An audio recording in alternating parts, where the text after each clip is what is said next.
Please find their seats. If you have friends out in the hall, please bring them in. If not, we're going to get started. We have 2 more panels. Wasn't that last panel amazing? Yeah, some really amazing stories. And it's so cool that we're here. So for those that are just joining us now, all day we've been talking about nearly 70 years of art, especially created digitally, whether with a computer, software, etc. And it gets us to where we're at now. So we have an amazing panel here with Judy, and this amazing topic looking at really this amazing relationship and patronage and just life that Benny Redbeard and Sam Spratt have created and how they've shared that with others, especially in the space. But before we get due, I just want to say the panel is called The Long Bet on Patronage, Conviction, and Building World Together. So this is a great example. Hope you guys enjoy. And without further ado, Judy. Thank you. Hi, everybody. Thanks for coming.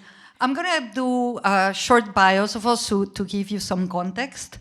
And then we're going to start a conversation. And the rule is interrupt each other. This is going to be a conversation. And let's just have this wonderful spirited talk. As I said, my name is Judy Mam. I am a writer and the co-founder of DADA, a collaborative digital art platform that tokenized its first collection of NFTs. Were not NFTs at the time, they were ERC20s called Creeps and Weirdos in 2017, the first to encode royalties for artists into smart contracts. And it's included in the Digital Masterpieces catalog, which we're very proud of. With DADA founder artist Beatriz Ramos, we proposed an art building, The Invisible Economy, an alternative socio-economic protocol designed to protect intrinsic creative motivations while generating collective wealth. DADA's work has appeared at Tate Modern in London. Do your own research at Kunsthalle Zurich, the historic NFT festival in Barcelona, and was the subject of a retrospective at the MIT Digital Culture Center in Milan in 2023. Sam Spratt is trained in oil painting and illustration at the Savannah College of Art and Design. Sam started out as an editorial illustrator, creating album covers for artists like Childish Gambino and Janelle Monáe, and paintings for brands like Marvel, Netflix, Rolling Stone, etc. Then he created his ongoing series, Lucy, that have evolved chapter by chapter into a system of network gatherings connecting viewers through competition and creative contribution. His solo show debut of Lucy took place in Venice alongside the Biennale, and his latest work was exhibited at the Toledo Museum of Art. Benjamin Gross, also known as Benny Redbeard or simply Benny, is a digital art collector and patron known for his passionate art and sustained support of the crypto art ecosystem. So having said that, we are going to have some visuals, if I can manage the clicker, which I never can. Do I point it here? There we are. So these are some images of DADA. This is a visual conversation in which you see different artists paint different panels. It's all made by different artists in our own platform. And these are the Creeps and Weirdos. So you could see one of those, of the many creeps came from a visual conversation. And this is another visual conversation. This was created at the Tate Museum, a live drawing performance. And with this, I'm going to start our conversation. We're going to have some amazing visuals from Lucy. And I want to start with community because that's why we're here. Community is the reason why we're here, and which is building a world together. And I think the word community tends to be overused. It's not just a bunch of people who share an enthusiasm. A community is created over time as shared interests and experiences become enduring relationships and meaningful relationships. A community involves trust, shared memory, and collective identity. As we know, we are in a very social and transactional space where in order to stand out and succeed, artists need very involved marketing, airdrops, gamified sale dynamics. And Sam, I believe you transformed these dynamics into a creative and more meaningful experience for your collectors. So can you talk about how that experience came about? How did you map out these stages from the very beginning? Let's see, because because somehow we lost the signal on the slides. That's all right. Oh, here we are. Well, this is a pretty good example here, but Lucy, this series that I've been making for the last 5 years, was made from the beginning of, I would say, like a low point in my life where I was trying to claw my way back into figuring out how to be a person again, how to be an artist again after spending about 10 years outsourcing myself to others in the commercial sphere.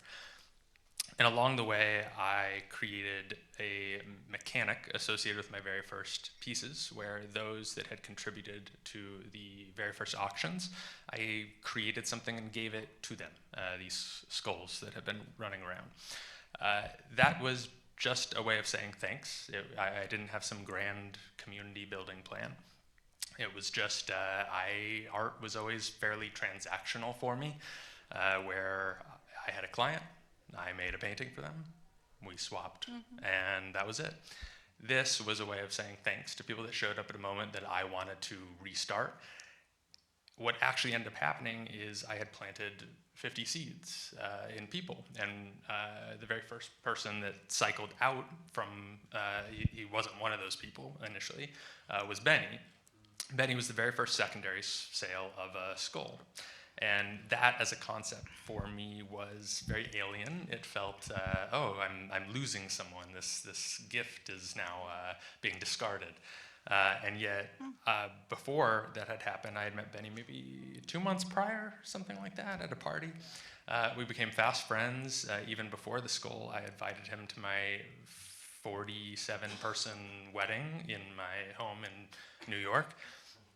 And I think we just instantly kind of knew, all right, we got something strange here. My wife kind of also forced me to be friends with him after the wedding invite. But everybody's wife should force people to be friends with Benny. It's very good advice. And it was after that sale that I was like, okay, all right, I got someone that's already close to me, a little closer, how nice.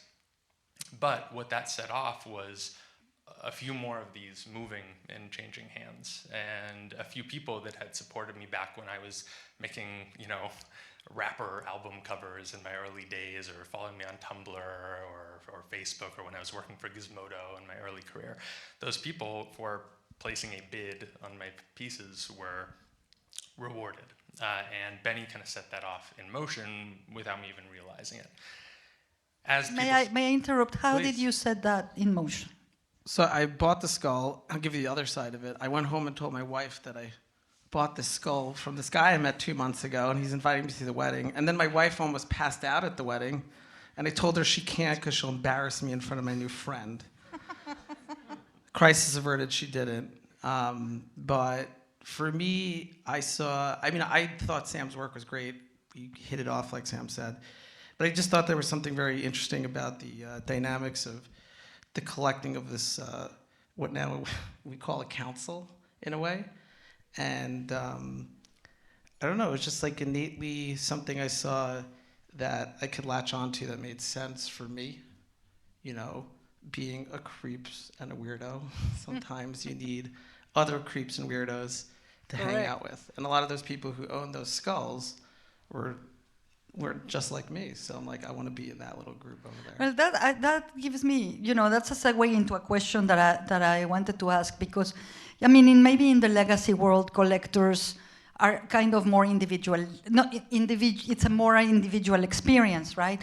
I don't gather, maybe Christian can tell us, there's a bunch of collectors going to collecting, conferences and stuff like that. So how does it feel? I have two questions for you. One, how does it feel to be a collector with other collectors, where it's not so perhaps maybe ego-driven or so individualistic? And what is the difference, and you can answer these two in your mind, between a collector and a patron?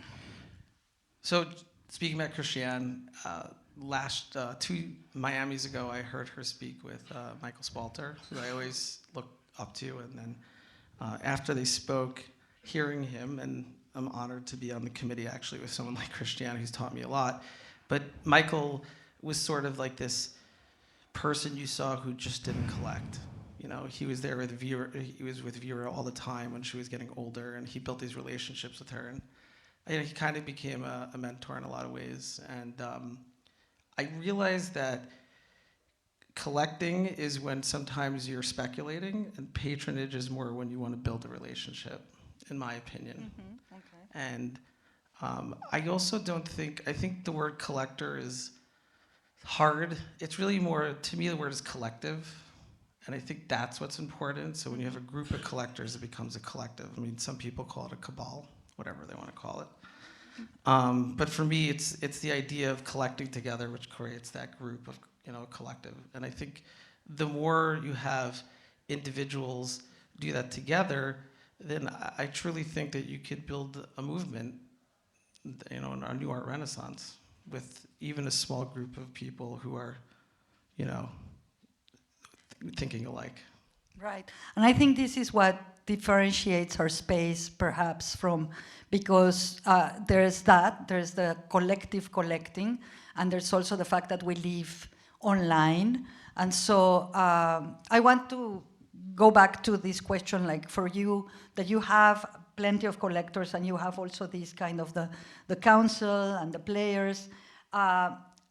Do you see the difference between people that are more patrons and people that are more collectors? And how do you keep them? You just told me a little bit outside, but I want to know, how do you keep these people engaged, if at all? Does this take an enormous... You know, Alejandro Cartagena just sent this really interesting tweet saying that I just want to create art, and in this space, I am supposed to build a community, and I'm supposed to spend all this time. And he was saying that maybe this, you know, this makes our art maybe less interesting because all that time is spent, the time that could be seriously, you know, spent in creating something very like, you know, with context and with like meaning, is spent like trying to engage your base. So, thoughts? I really don't spend almost any time community building. It can sometimes be sort of projected or assumed because there's this ecosystem and a few rungs of ecosystem, and there's participation and kind of this system of people leaving their own creative contribution around some of the later works that has been built up. But for the people that have been with me from the start, we gather once a year at my home, like at my apartment, same place, had my wedding, same place I raised my daughter. It's like not some fancy thing. The very first time we came, I had these masks that I was prototyping that came way later. And as a joke, we took a picture, all wearing them, because one of my friends, and who's on this cabal council, is an incredible photographer. And from there, I got to watch this very interesting slippage of, I don't know, like the meme of a secret society begin to proliferate out of this like insidious group of digital art oligarchs build up around me. But every time that I have those people in my home, it's, I think what's sort of remarkable is it's sort of this like wholesome group of mostly dads and like, I don't know, a couple moms that we've accumulated. Not a great divide at the moment. And the crux of it is every project that I make, I try to see it as, I don't know, like what I want out of this world as someone that's making work is, I don't want to run a Discord. I don't want to go and message hundreds of people all the time. Good morning. That's not GM. Yeah. That's not my life. I want to paint. I want to create. I want to learn. And a lot of what I think Benny set in motion really is what has enabled me to do that. The council, if you will, if they had like one high purpose integration into my life, is they bought me a lot of time so that I can release a thing a year, if that, and I can spend a lot of time on the dynamics because I don't know. I totally understand what Alejandro's saying. It's a great point. Like you don't want to have to think about people management, but I think a part of making art digitally is like when I look at a screen, I'm not looking at it as like this is my screen. This is my portal to everyone else. Like, and that is part of the medium. And so when I make something like the Monument Game or Masquerade, they are explicitly playing with that as part of the work. It's whatever contribution here is, I don't know, we're swapping words with each other, we're creating together. Yeah, I agree. I liked Alejandro's last tweet. 2 tweets ago I wasn't so sure about, but I love him to death. But his last tweet was right. But I would just say this, it's that I think that the art that's being created creates a bond. Like, I would tell you that Alejandro has collectors like Wop Shop who would go out of her way to do anything for him. You know, I used to get the question all the time, like, oh, why are you doing this? Why are you doing this? Why are you doing this? I had artists, Sam would ask me this all the time. And, you know, we can't deny that there's this monetary sort of, you know, ecosystem in art. Like, that's just always going to be there, you know, in some way or form, especially to make sure that we're supporting the artists. But I do feel, and again, I'm not an art historian at all, but my wife is, and I ask her and others, is that it seems like we used to have patronage in a very different way. It used to be that patrons used to give to artists to support them so that they don't have to make shitty work, but they can make their best work every single time. And I think in our community, we could do that a lot better. So I think, you know, we went through this sort of cycle of like, you know, we flew too close to the sun, and now we're building better. But, you know, I think the people who are here who are supporting artists who latch on to the work which makes that relationship, I mean, I care very deeply about Sam and others, and from the work that I did with Sam, that allowed me to understand how to do that with many other artists, or at least I try. I'm not perfect at all. No one blame me or yell at me. No, that's interesting because first of all, the relationships are very direct and very intense, but also I think that the three of us in different ways, you talk about the monetary value, and there's always that tension between all the love and you know, like the community's enthusiasm, and then the hype, which tends to be mostly about money. But I think the three of us are aligned in that, even though, you know, you may not have wanted to build a community, but you did something very interesting, which is that you were able to give something creative to do to the people that were collecting you. And we were in a space that airdrop, auction, super complicated, the gamified dynamics. And somehow in the structure that you created, which is a narrative structure, you involved the people in a way that they could write something. They could, and that's maybe why you don't have to take care of them, because they feel taken care of, because you gave them the opportunity to somehow participate creatively, which I think that's very, very unique. That's 100% true. I think anybody who owns a piece of Sam's, he'll always say to me, like, why do they want to own it? And I think obviously, again, price go up is always going to be a thing. But I say this to you all the time. They really want to own it. They feel like they're part of something. It's in the structure. I think you're 100% right. In the structure you built, people feel like they're a part of something you're building. And that, to me, is really what the future of art is, especially with the connection in social media and direct connections we have, which we never had in the past, like they're like instantaneously. I think that you hit that spot on. And I think a lot of artists are doing that in our space more and more. And I think there's something extremely unique about that doesn't happen in the art world usually. Yeah. And you can see that, by the way, in 010. And credit just lastly to you and DADA. You guys have been doing that for years. I want to be very clear that there is 60 years of this being built before it's happening right now, that people have to recognize very strongly. I think in DADA, what we've always tried was to make visible all those intangibles, right? You know, like the reason why we have a very strong community is because people were drawing together, and that creates extraordinarily strong bonds between people. But, and then also, what the truth is that when we created this, it was 3 years before we saw blockchain, and we couldn't monetize it until we saw blockchain, but we were able to see all the incredible value that we were creating without 1 cent coming in, right? And so I think all of us here also try to make visible those values, and I want to ask each one of you, what are the values that you're trying to make visible with Lucy? and then you go. You go first. Or you can duke it out.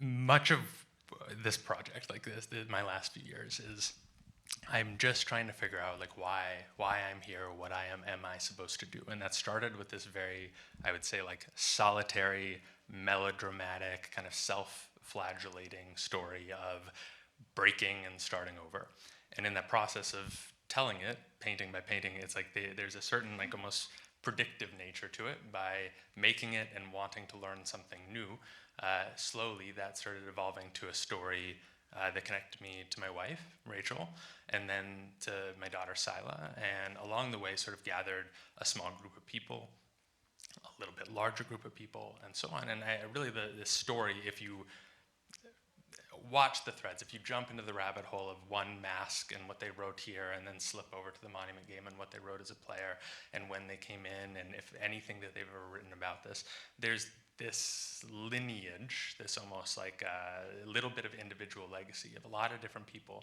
that have contributed a piece of this. And for me, why I even invite any of it in is not, you can have your voice on the painting. It's that doesn't interest me. It's more, I view myself getting ever more connected to these systems away from the individual, where, you know, I started as an oil painter, then a digital painter, then digital sculpting, learned node-based programming, started building participatory work, and now onto very, very wily other stuff for what I'm working on now. And as you start slipping into that, you know, I guess, collective technology, you can feel ground down a little bit within it. The same thing that I had as a commercial artist, where I felt, you know, I was one tiny piece of a larger structure. As I expand the toolkit and connect to a history of digital art that I, quite frankly, wasn't when I started Lucy, just digital painting, I feel like the task, the exercise, this like facsimile of creation, the observation, it's there to echo it. Do you feel this? Like, do you feel the hive? Do you feel this maw that is very open and looming, kind of nipping at all of our heels?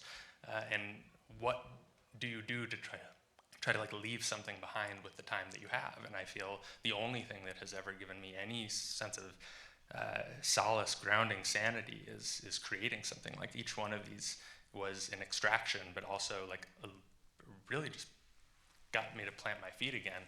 And when I look at some of who's been attracted around this over the, you know, players, skulls, masks, they range, right? It's some people have put something extremely heartfelt and in depth. I have apology letters to sisters who killed themselves. I have the ultrasounds of someone's unborn child. I have love letters to wives. I have incredible things that people have left that are like mine to hold on to. But I also have a dick that someone carved on a tree, a meme coin named after my genitals. Like, this is what has gathered on top. I didn't make that. He did make that. You did make that. Okay, that's reassuring. So the driver here is just sort of an acknowledgement that, like, to make anything that someone can collect, that I'm trusting someone to vandalize my work, that it invites it all, and that trust can breed the like really sweet things and deep things that have forged incredible friendships and deep bonds where I don't have to maintain them, but also, I don't know, give someone space to just like let loose in a serious environment. I would say there's a little bit of 0-10 in that as well. How do you feel about that, like being given that chance, that creative chance as a collector, and also what intangible values, Benny, do you So I'm going to say two things. I'm going to say, I think it's love and personal legacy. So, you know, my wife brought me to a lot of museums. I never really understood art, but I was very fascinated, like, on how art, you paint something and you're there forever, right? That creator painted this. You can never take that, almost that stamp that they were living as a human. And then we went to this great exhibit where they had all these ancient statues that usually we see have no color. and they showed them with color. And I thought it was fascinating how all of a sudden they change as art, like when the color's peeled away. And for me, it's like, usually I'll just go probably straight to my children. So it's like, I love Sam very much. I love the art that I collect. I love the people that I work with all the time. And I think that love turns into finding a way to love yourself when you don't know how to do that. And which turns into this idea of personal legacy, that we're here for such a short period of time when things just are here and then we're gone. And how do we find a way to leave some kind of footprint for our children to leave other footprints so they continue to leave these dots on paintings and their messages for the future that have some kind of purpose. And so for my kids, seeing that the artists come to our house, I put all the art up in my school as a gallery and surround them with this, that maybe that there's a piece of me that when I do leave this world, that will stay with them and go on forever. And I think that we have that opportunity now more than ever in art, especially with the tools and blockchain and provenance and things like that. And for the community? I mean, yeah, just like I said, I think we're just a very special group of people. You know, we're the misfits, the people that don't belong. And, you know, I think that if you look back in art history, those are always the ones who created the best stuff. So it's like, what kind of legacy? Like, you know, I hate to say it, but like, most of the people in this room, or most of the people that are here building this in 010 and ArtMeta and anything, probably won't be remembered, and in some ways will be forgotten. But the foundations that they will build will be part of something remembered. I always think it's interesting that, I just said this recently, that like, I was curious to see how all the artists that walked into Warhol's studio from like 64 to 72, and how many of them we have just no idea of what they did or existed, but they're all a part of what Warhol built in that movement, right? So like there's some kind of foundation, but now we have like blockchain and provenance that nobody can get forgotten. Or like Sam's work, you put your dot, you're there forever. And to me, that's pretty special. Let's talk a little bit. I want to deliver on the premise of this talk. So let's talk a little bit about conviction. You have plenty of it, but I want to know what is the conviction about, or how do you know, we say like a lot of the collecting is done after the market value has been established, which is kind of also like a little bit like you know, follow the leader movement or something like that. But what drives this conviction? Yeah, I mean, don't follow me. I'm definitely not a leader. I fly to the wrong states all the time. I lose my passport, but like I said, I will travel 10,000 miles for every mile that an artist does themselves, because I will take that extra step. That's the conviction that you need to have.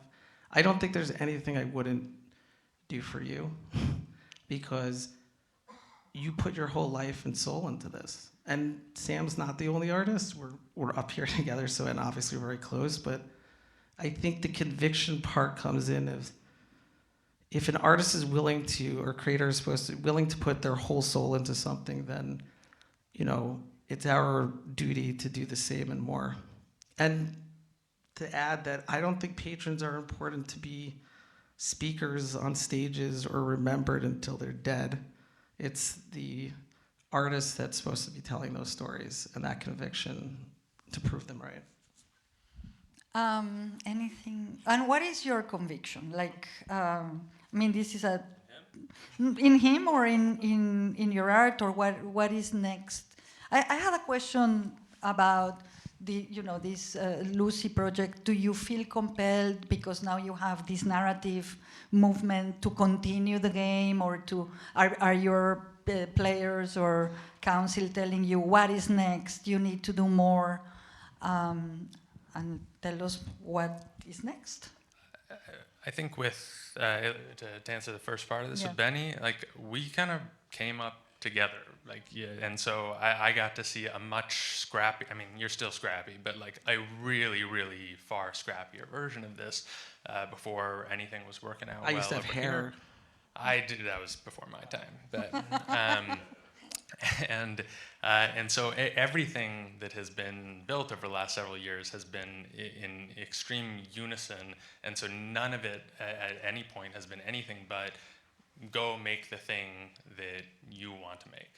That's the only, I guess, like, we'll call it orders from above or anything like that I've ever heard from him or any other collector that I've met along the way.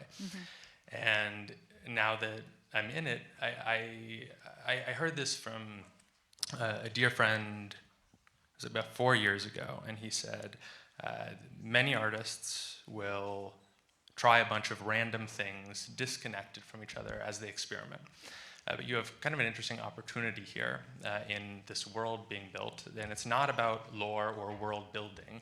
It's that in the same way as within this world, you can go infinitely into any blade of grass or rock or cloud or anything that you could point your eyes at.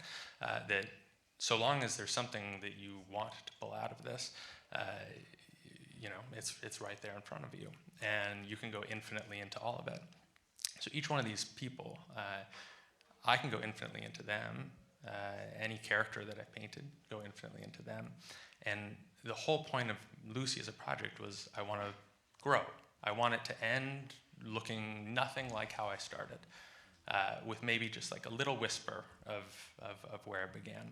And so long as I accomplish that, if people come along for the ride, I'm happy.